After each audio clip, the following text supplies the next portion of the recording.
오늘 우리에게 주시는 하나님 말씀 구약성경 시편 65편 10절 한 절 말씀입니다. 시편 65편 10절 한 절 말씀입니다.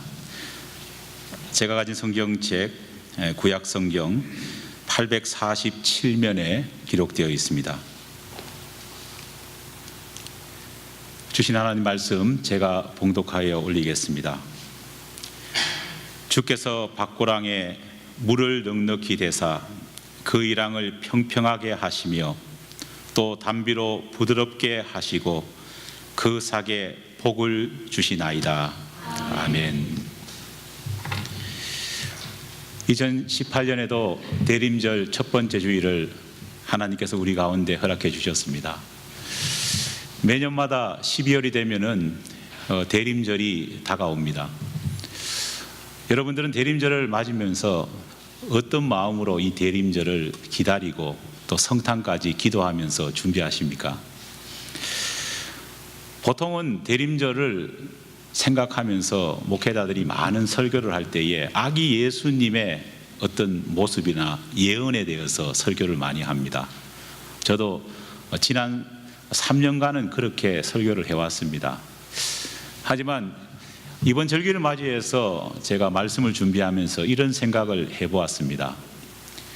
2000년 전에 오신 예수님을 기리는 것도 물론 중요하지만 다시 오실 재림의 예수님을 또 생각하는 것도 대림의 주간에는 더없이 중요하다 생각해서 만약에 우리 주님께서 다시 언젠가 재림하셨을 때에 내가 우리 성도들이 예수님 앞에 섰을 때에 과연 우리 모습에 부족한 점은 없을까? 우리가 회복하고 우리가 새로워져야 되는 어떤 모습은 없을까? 그것을 생각하면서 대림절기를 보내는 것이 굉장히 중요하지 않을까 생각을 해서 오늘부터 크리스마스가 될 때까지 몇 주간은 우리가 이 문제에 대해서 같이 한번 생각을 해보려고 합니다. 그래서 오늘 여러분과 함께 나눌 말씀의 제목을 메마른 심령을 은혜의 담비로 적시는 방법이라 그렇게 정해보았습니다. 인생을 살다 보면은 우리는 우리 삶이 무미건조하다 그렇게 느낄 때가 참 자주 있습니다. 이렇게 느끼는 이유는 두 가지입니다. 하나는 살아가는 삶이 너무 힘들어서 우리가 소위 말하듯 번아웃 되었을 때에 그런 느낌을 가지게 됩니다. 마치 뜨거운 여름 태양볕 아래에서 너무 힘들게 일을 하다 보면은 몸에 수분이 다 빠져나가고 몸을 지탱할 수 있는 에너지마저도 다 고갈되어 버립니다. 우리가 이럴 때 보통 탈수 증상이 왔다 그렇게 말하지 않습니까? 그것처럼 우리의 삶 가운데도요 탈진 상태가 올 때가 있습니다. 그럴 때 우리는 인생에 대해서 무미건조하다, 인생이 덧없다, 의미 없다 그렇게 생각하게 됩니다. 또 다른 이유는 인생 가운데 어떤 새로운 동력을 공급받아야 됨에도 불구하고 공급함이 없을 때, 공급되는 것이 막힐 때 우리는 인생에 대해서 무미건조함을 느끼게 됩니다. 아무리 촉촉한 흙으로 채워진 밭이라고 할지라도 그 밭에 일정 기간에 계속해서 하늘로부터 비가 공급되지 않는다면 여러분 어떻게 될까요? 아무리 촉촉한 밭이라고 해도 이내 거북등처럼 갈라지는 그런 밭이 되고 만다는 겁니다.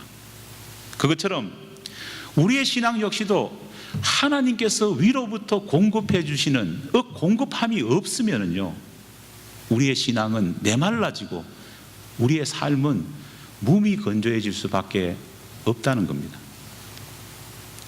한 인간이 삶 속에서 메마름과 무미건조함을 느끼게 되면요 영적인 모습도 따라가게 됩니다. 문제는 이런 상태를 그대로 방치할 경우에는 어떻게 될까요? 그것은 분명합니다.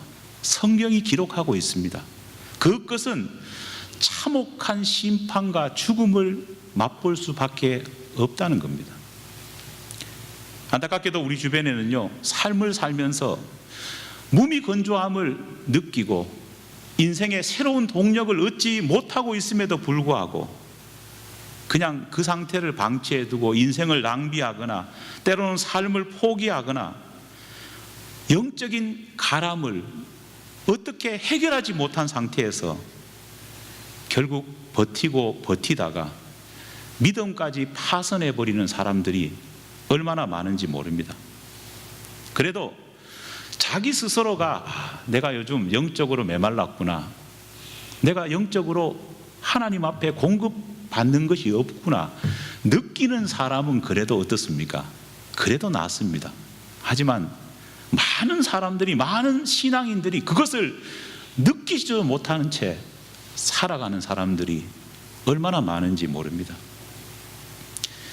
왜 우리는 메마름, 믿는 자로서의 이 문제를 해결하지 못하고 가지고 있는 것일까요?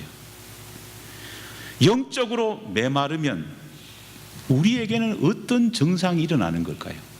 최소한 영적으로 메말랐다고 한다면요, 그것에 대한 자각 증상이라도 우리가 가져야 하지 않겠습니까?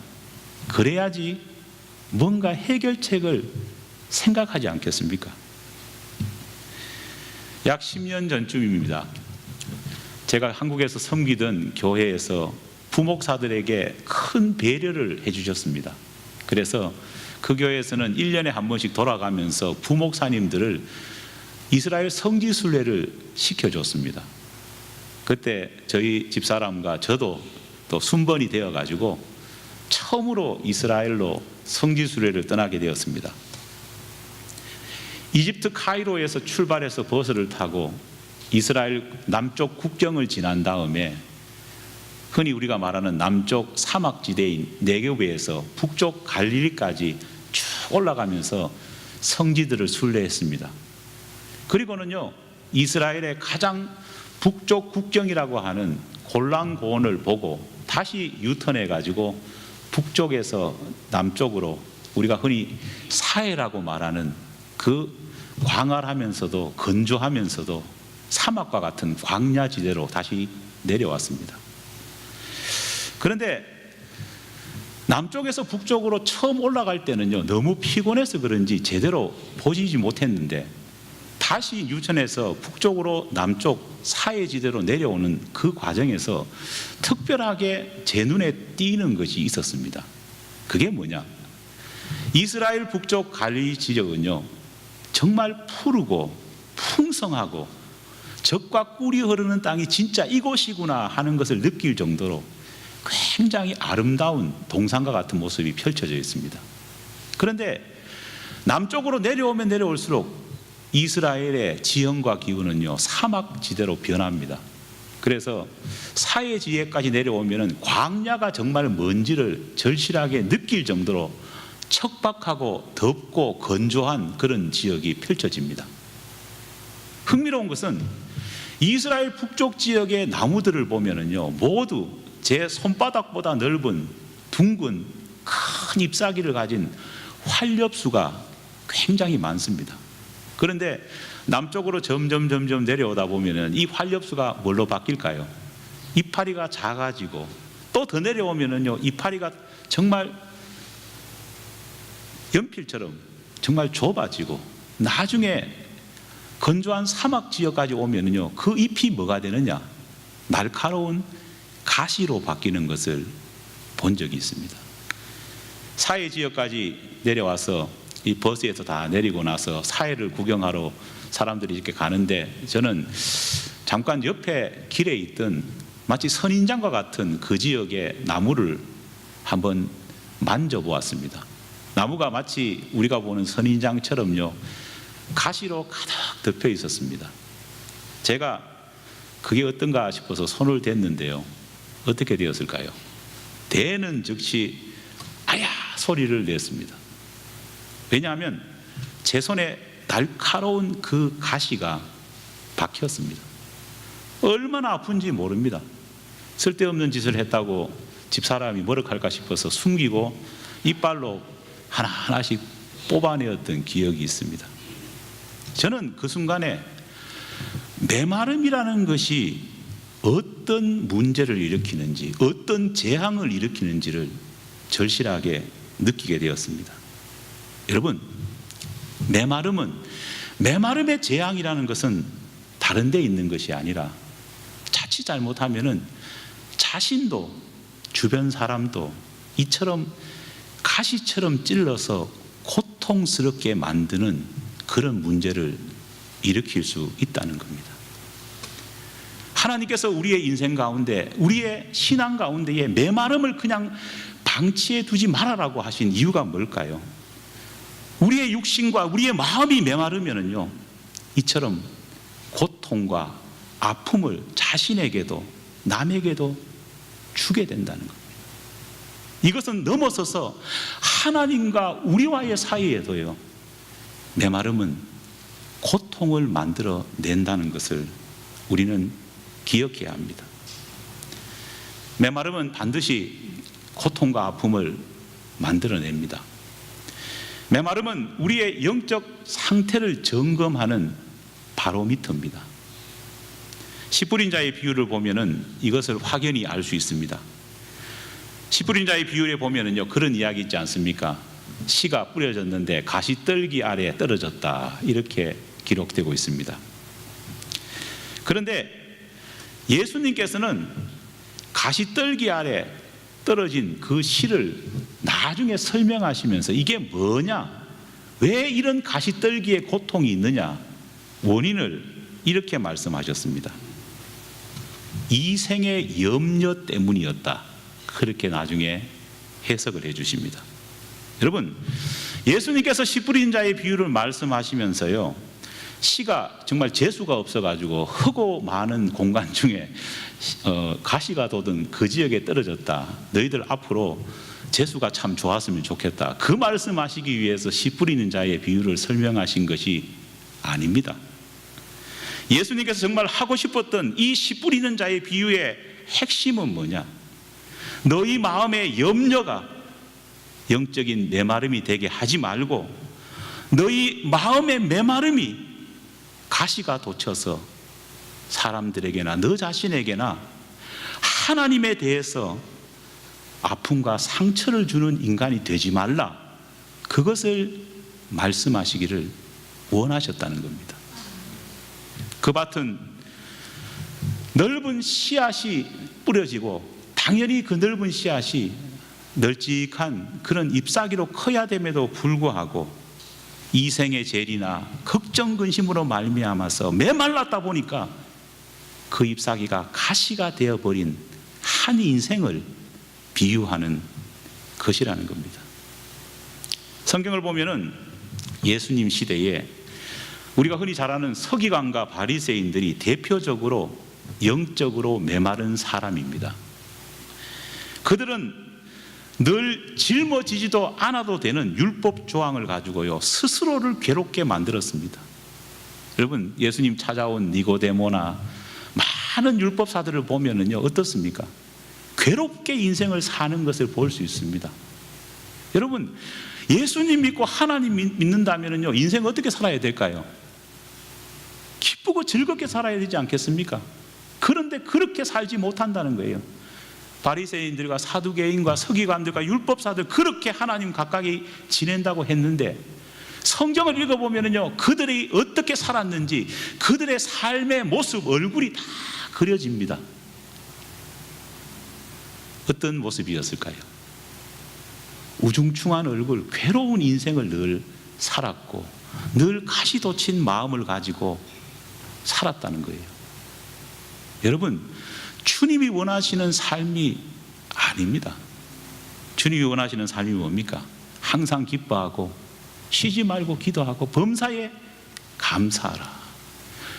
항상 기뻐하는 사람의 얼굴은 당연히 어떤 얼굴일까요? 웃는 얼굴 아닙니까? 범사에 감사하는 얼굴이 어떤 얼굴일까요? 당연히 기뻐하는 얼굴 아닙니까? 제가 지난 주일 제가 설교 때 도움이 되는 책을 여러 가지를 많이 읽는데 한 서점을 갔다 왔습니다. 제가 그 서점 갈 때마다 느끼는 게 있는데요, 이번에도 큰 교훈을 얻고 돌아왔습니다. 그 서점을 가면은 제가 책을 이렇게 본다고 한 30분 정도 머뭅니다. 책을 쭉 보면서 보는데 들어가자마자 우울해져요. 그 서점에 들어가면. 왜 그러느냐? 서점에 직원들이 한 4명 정도 있는데 사장님 포함해서 한숨을 그렇게 쉬어요. 그래서 책을 막 이렇게 고르고 있다 보면은 주여, 직원도 사장도 주여를 얼마나 찾는지 몰라요. 그냥 라디오로 들으면은 은혜가 넘치는 공간인데 직접 보면은요, 인생의 괴로움 속에서 한숨을 너무 많이 쉬어요. 얼굴을 보면은요, 웃음기가 하나도 없어요. 30분 동안 책을 찾다 보면은요, 너무 막 우울해져요. 그래서 집에 돌아와서 제가 우리 처한테 그런 이야기를 했습니다. 저도 좀 버릇이 있어가지고 가끔씩 한숨을 쉬거든요. 내가 앞으로는 한숨을 쉬지 말아야 되겠다. 한숨 쉬는 것이 얼마나 나에게도 주변 사람들에게도 악영향을 미치는 건가. 내가 참 회개를 교회 가서 했는 것이 아니라 서점 가서 했다, 이런 이야기를 한 적이 있습니다. 여러분, 서기관들과 바리새인들, 사두개인들, 율법사들, 자신도 질 수 없는 많은 율법의 올가미들을 만들었어요. 기쁨을 가지지 못한 그런 삶을 살아왔다는 겁니다. 메말라버린 마음 가운데에 그들은 그렇게 되었고, 자기 자신도 공격했지만 남들도 많이 공격하는 그런 삶을 살았습니다. 그러다 보니까 성경은 이렇게 말하고 있지 않습니까? 누가복음 11장 46절에 보면은 그들을 향해서 화 있을진저 또 너희 율법 교사들이여, 자기가 지기도 어려운 짐을 다른 사람에게 지우고 너희는 한 손가락도 이 짐에 대지 않는구나, 책망하셨습니다. 마태복음 23장 13절로 15절 말씀 보면은요, 화 있을진저 외식하는 서기관과 바리새인들이여, 너희들은 천국 문 앞을 막아가지고 어떤 사람이 거기 들어가려고 하는 것도 못 들어가도록 막고 있지 않느냐. 화 있을진저 외식하는 서기관과 바리새인들이여, 교인 하나를 얻기 위하여 바다와 육지를 두루 다니다가 생기면 너희보다 배나 더 지옥 자식을 만들지 않느냐. 예수님께서 이렇게 책망을 하셨다는 겁니다. 이 말을 한마디로 요약하면 뭡니까? 너희들은 어떤 크리스찬이라고요? 선인장 같은 크리스찬이다, 주님이 말씀하시는 겁니다. 오늘 여러분과 저는 어떤 모습을 하고 살아가는 크리스찬입니까? 이 자리에 저부터라도, 아니 여러분 모두라도 영적인 메마름을 가지고 있는 분들이 계시다면 더 이상 방치해서는 안 된다는 겁니다. 이 시간 우리 모두는 우리 자신의 삶의 모습을 하나님 앞에 내어놓고 점검해 보아야 합니다. 내가 정말 영적으로 메말라 있어서 선인장 같은 크리스찬이 아닌지를 분명히 돌아보고 해결 방법을 찾아야 된다는 것이 주님의 명령입니다. 예수님께서는 간절하게 메마른 모든 성도의 심령이 담비로 촉촉해지기를 원합니다.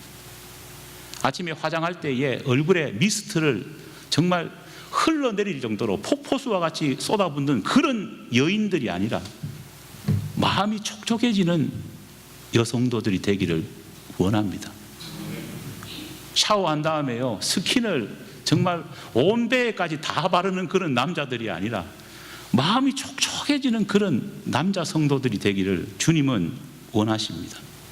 시 뿌린 자에 비해서 예수님께서는 메마름과 그로 인한 가시가 염려 때문에 만들어진다고 말씀하시면서 우리의 심령을 메마르게 하는 그 원인인 염려를 어떻게 해결해야 되느냐, 어떻게 하면 메마름을 해결할 수 있느냐, 그 답을 이미 성경을 통해서 다 가르쳐 주고 계십니다. 여러분, 염려의 반대가 뭡니까? 빌립보서 4장 6절 말씀에는요, 이렇게 말하고 있습니다. 아무것도 염려하지 말고 모든 일에 기도와 간구로 너희 구할 것을 감사함으로 하나님께 어떻게 하라고요? 아뢰라. 할렐루야. 사람의 마음을 건조하게 하고 메마르게 하고 가시돋게 만드는 것이 바로 염려다, 그렇게 말씀하고 있습니다. 그런데 이 염려를 없애는 방법이 뭐냐? 빌립보서는 뭐라고 말합니까? 기도와 간구로.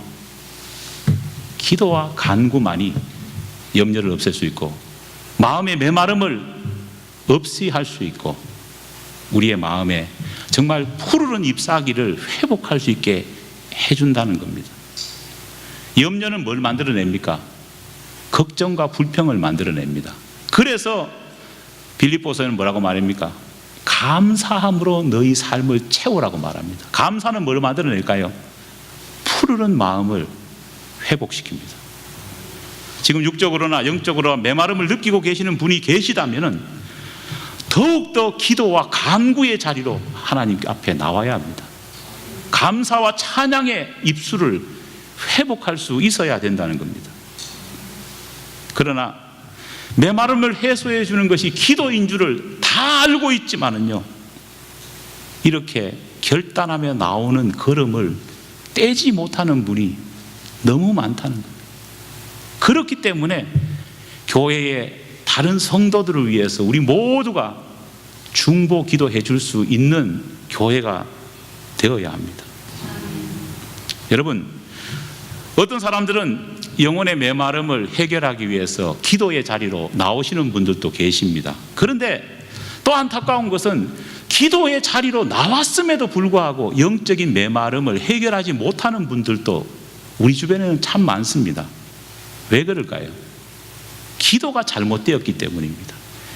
메마름을 채울 생수와 같은 기도를 하는 것이 아니라 오늘 당장 급한 갈증을 해결하기 위한 탄산수 같은, 콜라 같은 기도를 하기 때문입니다.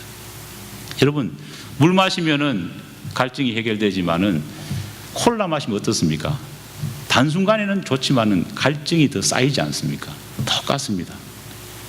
우리 기도는 메마름을 해결하기 위해서 하는 기도의 목적보다는요, 목마름에 대한 기도가 되어야 합니다.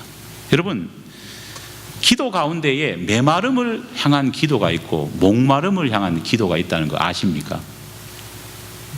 메마름과 목마름의 기도에는 큰 차이가 있습니다. 메마름의 기도는 뭐냐? 내가 없는 것, 내가 필요한 것, 이것만을 목적으로 두고 기도하는 기도가 메마름의 기도입니다. 저도 옛날에 그런 적이 많았습니다. 기도하고 눈 딱 감으면요, 어찌 그렇게 필요한 게 많고 어찌 그렇게 또 기도하다 보면 짜증 나잖아요, 그죠? 하나님은 나한테 왜 안 주셨을까? 기도하면 할수록 메마름이 채워지는 것이 아니라 기도하면 할수록 성질이 납니다. 그리고 내 인생이 비참해지고, 기도 끝나고 나면은 메마름이 더 쌓입니다. 여러분, 그런 거 느껴보신 적 있습니까? 목마름의 기도는 다르다는 거예요. 의에 줄이고 목말라라 하지 않습니까? 목마름의 기도는 예수에 의해서 목마름을 느끼는 기도가 목마름의 기도입니다. 내 인간적인 욕심이나 바램을 채우겠다는 기도가 아니라, 주님, 내 인생 바라보니까 예수님이 없기 때문에 내가 인생이 목마릅니다. 내 인생이 건조합니다. 주님, 내 인생에 찾아오셔서 나를 변화시켜 주시옵소서, 나를 채워 주시옵소서. 이렇게 기도하는 것이요, 진정 인생의 메마름 전체, 인생의 목마름 전체를 채워줄 수 있는 기도가 바로 이런 기도라는 겁니다.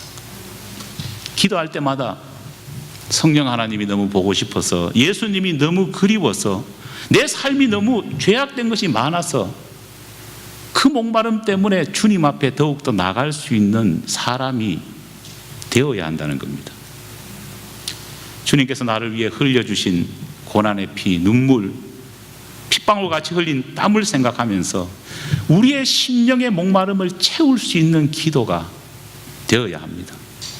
그렇지 않으면요, 이렇게 기도하지 않으면은 세상 일이나 교회 봉사하는 일이나 그런 모든 것이 자칫 번아웃의 원인이 될 수도 있다는 겁니다.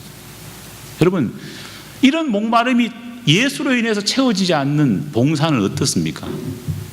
우리를 건조하게 하고 정말 변화시키지 못하고 굉장히 괴롭게 만들 수 있지 않습니까? 하지만 이런 목마름이 채워진 사람의 헌신은 어떻습니까? 일함에도 불구하고 기뻐할 수 있다는 겁니다. 제가 지난 주간에 회개를 많이 했습니다. 김도경 선교사를 보고 회개를 했습니다. 코스타리카 선교사님 계시지 않습니까? 5시간 운전해가지고 매일 그 타일 까는 데 가가지고 그렇게 쭈그리고 앉아가지고 그거 막 하더라고요. 사진을 저한테 엄청나게 보내왔는데 제가 다 올리지는 못하고 일부만 여러분들한테 올려줬는데요. 그건 뭐가 그렇게 기쁠까요? 대관령을 몇 번 돌아가는 것처럼 5시간 운전을 합니다. 힘들잖아요. 그거 가가지고 무슨 노가다 뭐처럼 검사한다 해가지고 그 사람한테 돈을 주겠습니까? 그런데 카톡이 왔어요. 너무 기쁘다는 거예요. 왜 기쁘냐? 타일을 이렇게 막 깔아놓으니까 마을에 있는 마을 사람들이 지나가다가 다 교회에 와서 본다는 거예요. 그러고 나서는 정말 고맙다 하고, 왜냐 그 마을에 타일 깔린 집이 없거든요. 너무 좋고 이거 참 좋다고.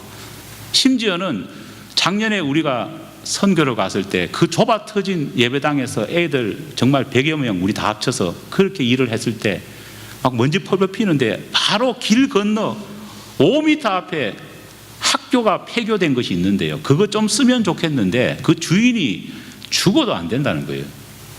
그래서 선교사님이 저거 좀 썼으면 좋겠는데 주인이 성질이 장난이 아닙니다. 근데 그 사람도 이번에 타일 까는데 왔대요. 와서 이렇게 보더만은 너무 참 귀한 일을 하신다고 이야기하면서 다음에 선교팀이 오면은 자기가 그걸 공짜로 빌려준대요. 그래서 선교사님이 너무 기쁘다고 저한테 카톡이 이렇게 왔는 거예요. 제가 선관장한테 말했지만은 우리 미국 교회에서 제일 무서운 분이 누구냐? 여기 오르간 치시는 분 아닙니까? 무서워요, 저도. 근데 오늘 이분이 갑자기 저를 딱 찾아오시더니만 이런 말을 하시더라고요. 성탄절 예배 언제 드리냐 하더라고요. 그래서 12월 25일 드립니다. 제가 뭐 두려워서 가니까 자기가 나와서 오르간을 쳐주겠다는 거예요. 그래서 제가 좀 거룩한 말로 좀 생각해 보겠다 했는데 안 부를 생각이에요. 왜냐하면 서로 곤란하기 때문에. 그런데 사람이 그렇게 바뀌더라고요. 김동현 선교사님 기쁨이 뭘까요? 바로 그런 것 아니겠습니까? 변화되는 모습을 보면서 또 자기 자신이 봉사하는 가운데서 하나님이 주시는 그 은혜를 보면서 기쁨을 가지는 것 아니겠습니까? 삶이 메말랐다면요 짜증나지요, 그죠? 하지만은 예수님을 향한 목마름이 있기 때문에 5시간 운전해 가도 기쁨이 있는 것 아니겠습니까? 갑자기 삶이 힘들어지고 사업이 안 돼가지고 꼬이는 일이 있어가지고 교회에 나와서 기도해서는 안 됩니다. 그럴 때마다 꼭 나와 기도하는 사람, 그렇게 해서는 안 된다는 겁니다. 비록 그 기도가 자기 발로 나와서 기도했다고 할지만 그것은 사실은 자기 발로 나온 것이 아니라 뭡니까? 억지로 끌려 나온 겁니다. 정말 목마름의 기도는요 어떤 기도입니까?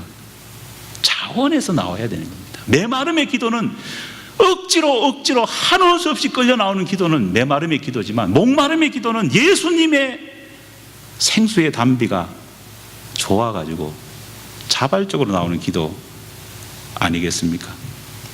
지혜로운 신앙인의 기도는요 메마름의 기도가 아니라 목마름의 기도가 되어야 합니다. 오늘 주시는 본문 말씀 참 감격스럽지 않습니까? 제가 다시 읽어보겠습니다. 주께서 밭고랑에 물이 넉넉히 되사 그 이랑을 평평하게 하시며 또 담비로 부드럽게 하시고 그 사계에 복을 주시나이다. 여러분의 복이 되기를 간절히 바랍니다. 이제 이 말씀을 보면서 이것이 우리가 될 수 있도록 되어야 합니다. 사실 이 말씀은요, 목사가 뭐 다른 해석을 하실 필요도 없습니다. 왜냐? 다 알잖아요. 그죠? 내 복만 되면 된다는 겁니다. 여러분 심령에 푸르른 놀라운 잎사귀와 같은 역사가 일어나기를 간절히 바랍니다. 말씀을 마치면서 133년 전에 조선의 복음화를 위해서 메마른 조선으로 찾아와서 정말 메말라 있는 그 심령들을 향해서 복음을 전하던 언더우드 선교사가 쓴, 본국으로 보낸 편지를 제가 여러분에게 읽어드리려고 합니다. 우리의 삶 가운데에 어렵지만은 어떻게 우리의 삶을 메마르지 않고 단비로 채울 수 있는지가 편지에 기록되어 있습니다. 제가 조금 길지만 읽어보겠습니다. 주님, 지금은 아무것도 보이지 않습니다. 메마르고 가난한 땅, 나무 한 그루 시원스럽게 자라오르지 못하는 이 땅에 저를 옮겨 심으셨습니다. 보이는 것은 고집스럽게 얼룩진 어둠뿐입니다. 어둠과 가난이란 인습에 묶여있는 사람들 뿐입니다. 왜 어둠의 세력 아래 묶여있는지도, 그리고 그 고통도 모르는 그들에게 고통을 벗겨주겠다고 말하면 의심하고 화부터 냅니다. 제가 무엇을 해야 할지도 보이지 않습니다. 그러나 주님, 순종하겠습니다. 겸손하게 순종할 때 주께서 일을 시작하시고 주께서 하시는 일을 언제나 저에게 영적인 눈으로 볼 수 있게 하시니 감사합니다. 지금은 황무지 위에 맨손에 서 있는 것처럼 그렇게 저의 모습이 힘들지만 저들이 저의 영혼과 하나가 될 것임을 깨닫고 저들이 하나님 나라의 백성과 자녀로 변화될 것을 꿈꾸며 눈물로 기뻐할 날을 기대하며 나아갑니다. 지금은 예배드릴 교회도 학교도 없지만 그저 의심과 멸시에 찬 눈초리만 가득한 이곳이지만 머지않아 이곳이 은혜가 넘치는 땅이 되리라 믿습니다. 주님, 저의 믿음을 붙잡아 주소서. 1907년 언더우드. 기도하겠습니다.